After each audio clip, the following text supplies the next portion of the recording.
Good morning, I'm Specialist Rassett. Today's block instruction will be covering the practice of noise, light, and litter discipline. As you can see here, we have our tasks, conditions, and standards, class outline, and direct risk assessment. We are in a classroom setting. Our overall risk assessment is low.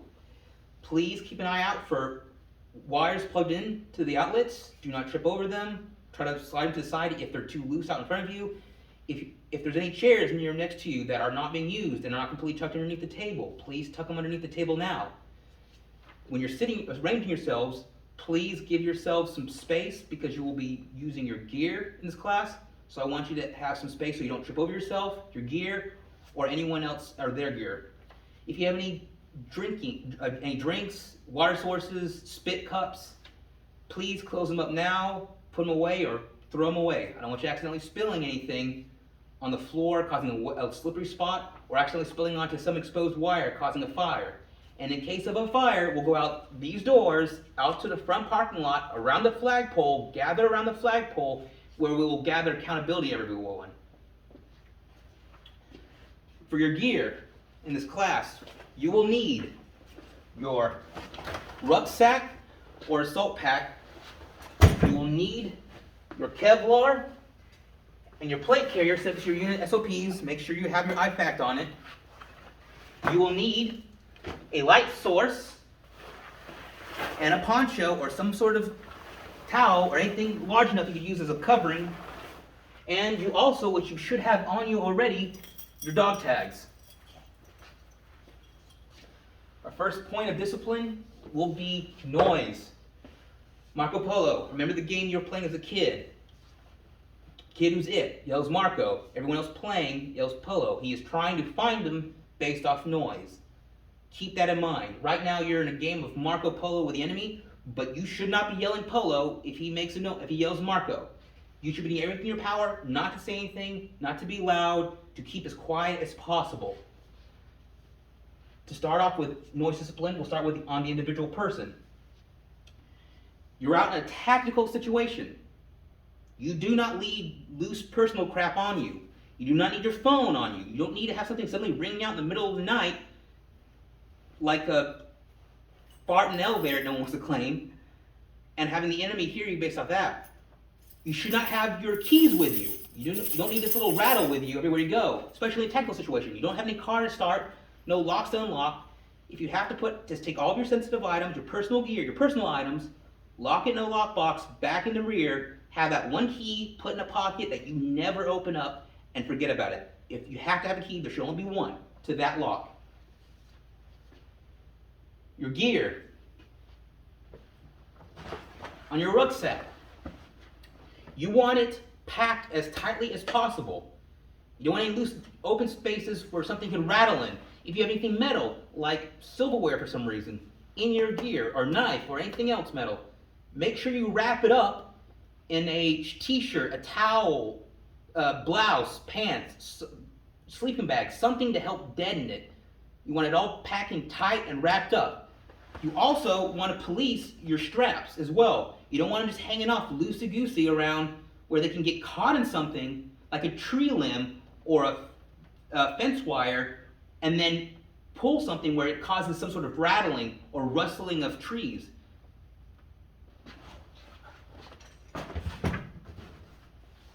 Also, on your personal self, your Kevlar.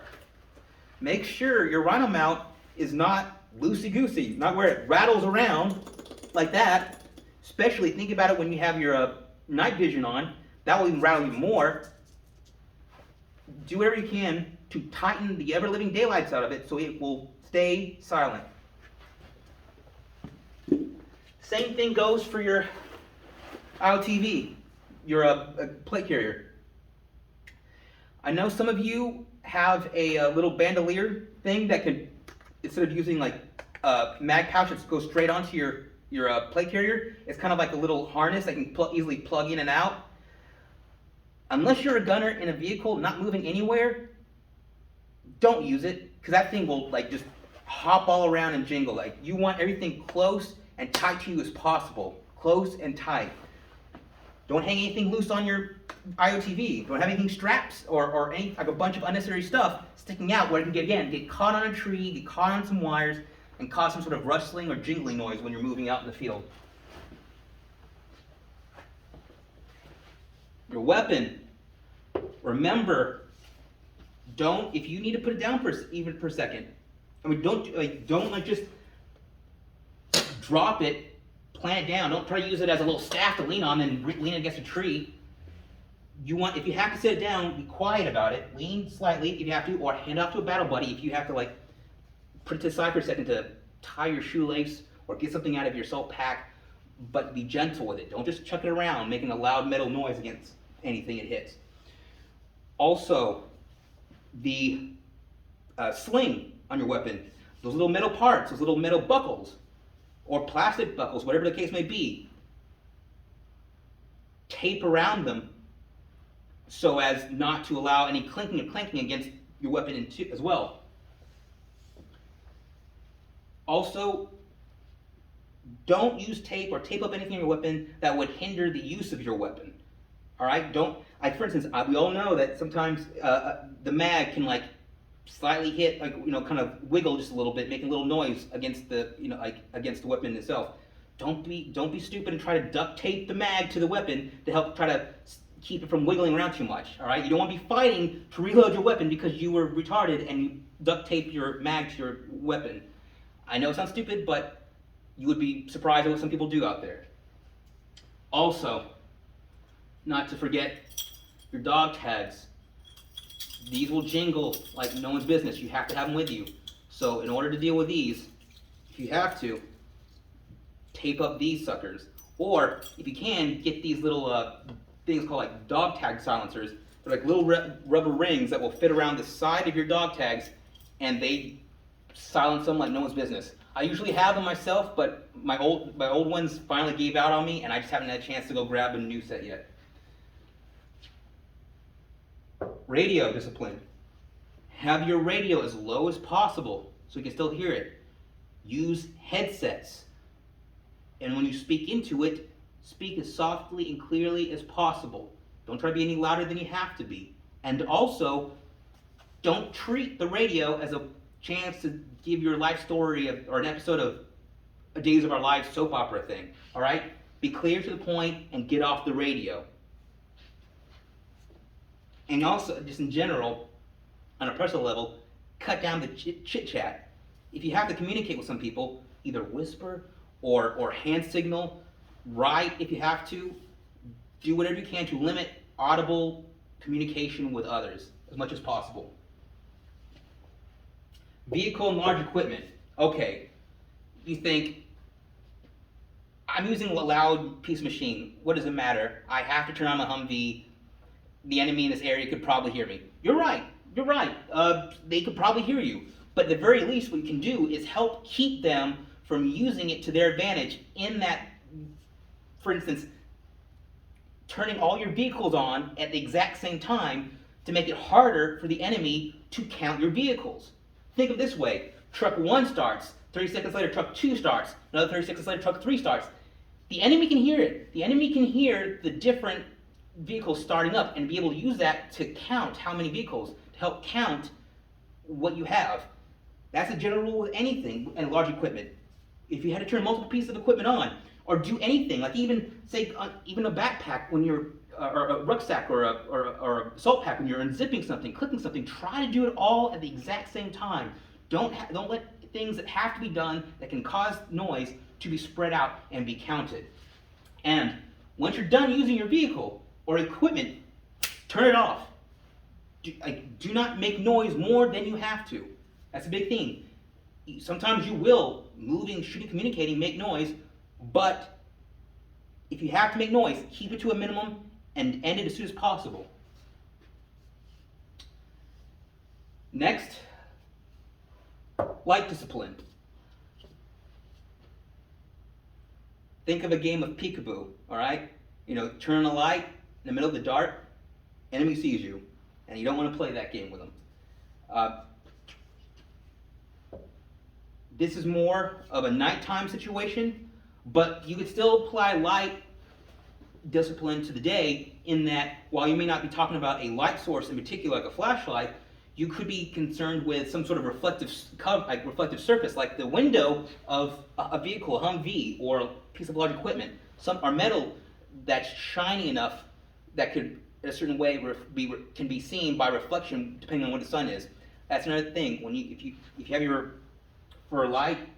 you have a large piece of equipment, try to give it concealment. Try to put leaves or something from the environment on it to help deaden the possibility of being able to see it or have anything reflective be flashed somewhere someone can see like a mile or two away. Going but into the more pertinent part of it, into the nighttime, everyone needs a flashlight. We all have to have a flashlight. At some point we'll have to read something at night, like an op order or some piece of information, a note someone passed to us, again, trying to keep in again with noise discipline, not trying to talk as much so someone wants to write a quick little note because they would have to talk too long to explain everything. You don't need a bright headlight. You don't need something with 1,000 lumens on it, all right?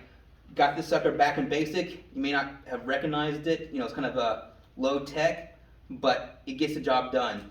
And whatever light source you have, make sure you have a filter on it, a red filter. Red light travels a lot shorter distance than white light. Think about it. You don't want to have a white light on where in which a sniper from a few hundred yards away sees you and takes you out. And when you're using a light source, again, only use it as long as you need it. As soon as you're done using it, turn it off. And to be secure about using it, make sure when you do have to use it, and even if you're using a red light source to help even lower the possibility of any other enemy seeing it, use a cover, kind of like a kid with a comic book underneath the sheets, have the light on, covering it this way to help block out even more any other light pollution that could be seen when you're using it.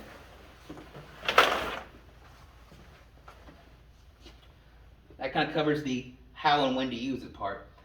So remember, most likely, definitely keep an eye on this at night, only using it when you have to. Try to cover yourself up when you have to use it.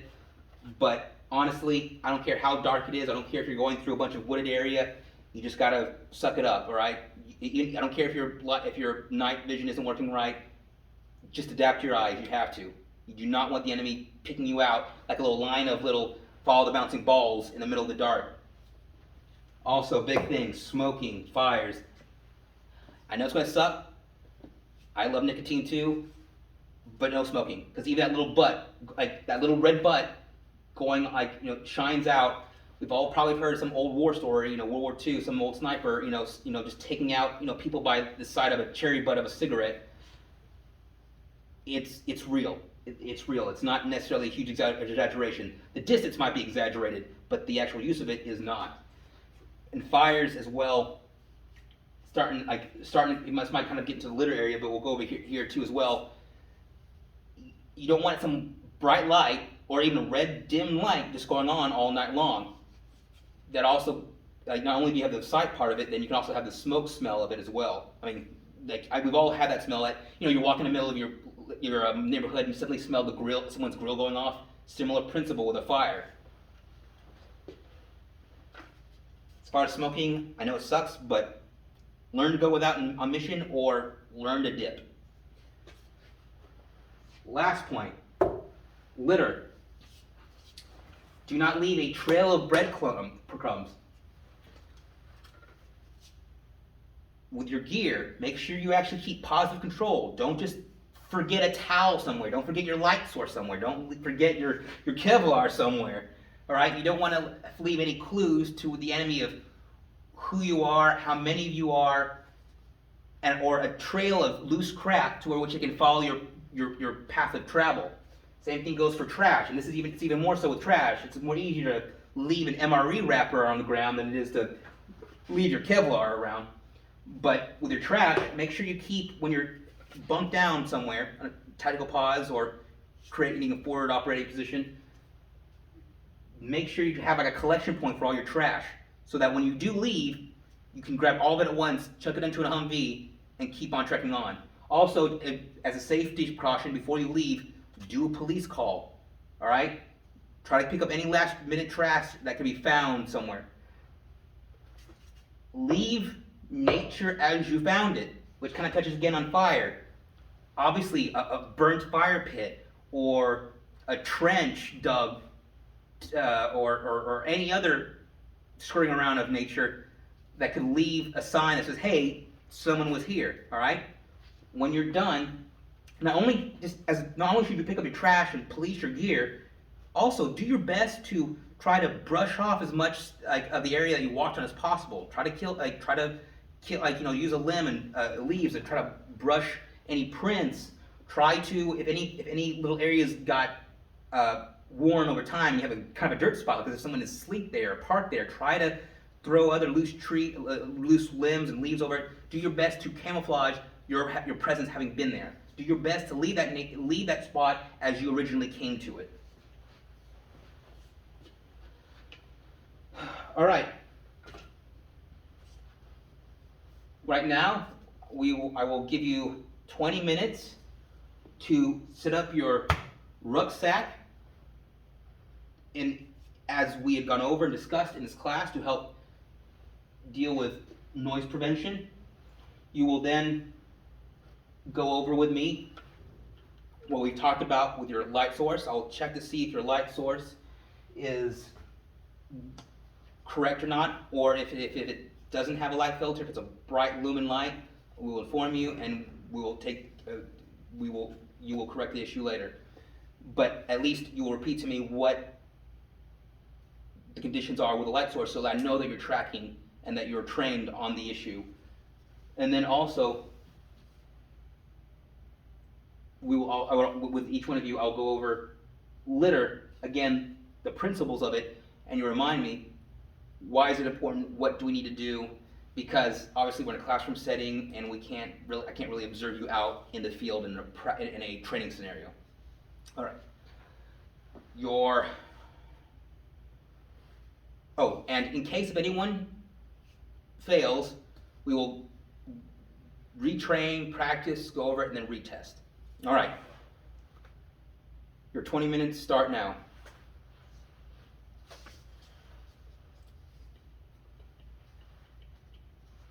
All right, 20 minutes are up. I will come now and inspect your gear to see how much if you soundproofed it and over the ways in which we've gone over.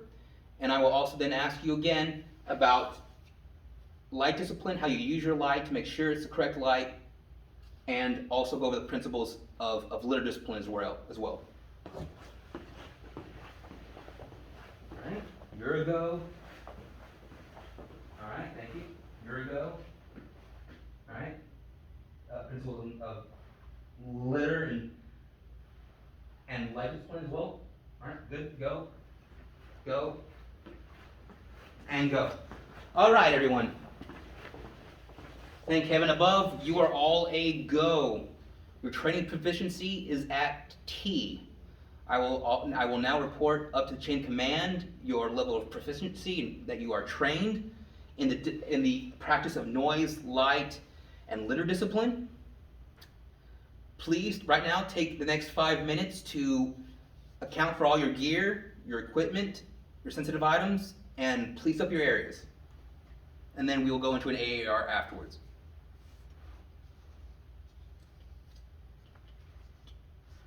All right, good deal. Thanks for everyone for policing up your areas and accounting for all your gear. We will now go into our AAR.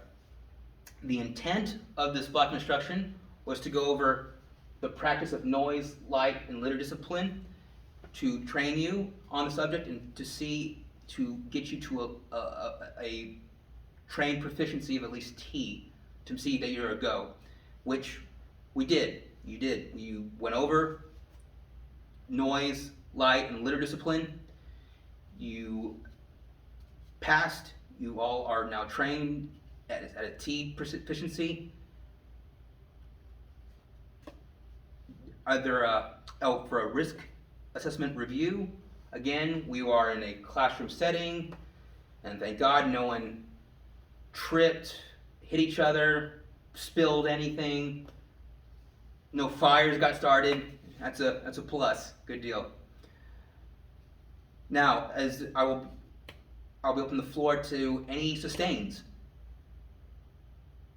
Okay, thank you.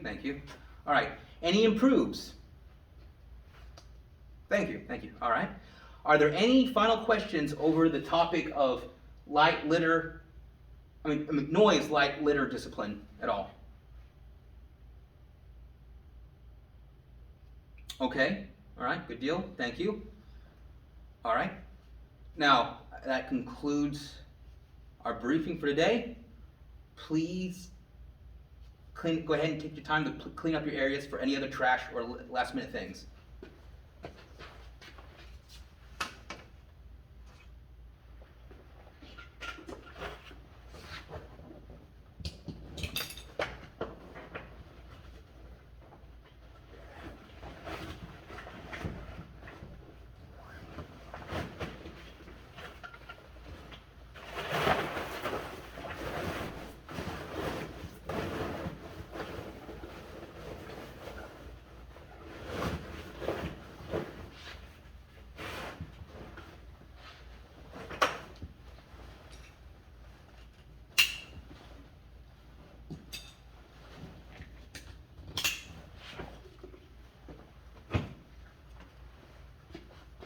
All right, good deal. I see the rest of you have gotten all your stuff ready to go. That concludes my briefing for today. You are all dismissed.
Now that everything is policed up and cleaned up, that concludes my CIT briefing for today. Thank you.